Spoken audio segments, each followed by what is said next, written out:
pour être très précise, hein, parce que je suis témoin de cette affaire, je suis monté sur le bord de la route, juste, bon, il y a un petit haut comme ça, enfin, je suis monté pour avoir une meilleure vue pour filmer.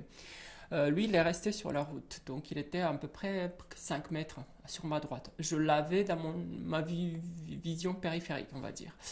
Et à ce moment précis, quand donc la police elle était à peine plus loin, il n'y avait personne sur la route, donc il était isolé, on va dire, de ce côté-là.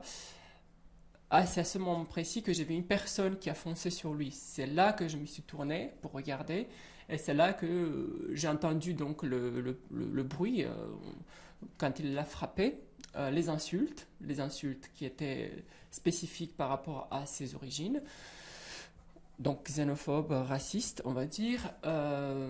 Et ensuite, je suis intervenu. Donc je suis allé très très vite et je dis oh qu'est-ce qui se passe? Et moi j'ai pas compris vraiment qu'il était bien frappé, etc., qu'il avait mal, tout ça. Et moi je me suis tourné vers lui et je lui ai dit mais qu'est-ce qui s'est passé? Et il m'a dit on m'a frappé. Donc je me suis tourné. La personne qui l'avait frappé, une fois que je suis arrivé dans l'endroit, il s'est éloigné, il a remis son cagoule parce qu'il avait enlevé son cagoule pour l'insulter en fait. Parce qu'il ne pourrait pas l'insulter certainement avec sa cagoule. Donc il est retourné à son groupe, donc à 5 mètres de nous, pour rigoler avec son groupe. Parce que je me suis tourné en regardant, je les ai filmés justement à ce moment précis. J'ai tourné ma caméra parce que moi je n'étais pas prête pour filmer toute cette séquence, bien entendu, parce que je ne m'attendais pas à ce que mon collègue soit attaqué. Et je me suis retourné vers mon collègue et je dis mais il faut qu'on aille voir les policiers.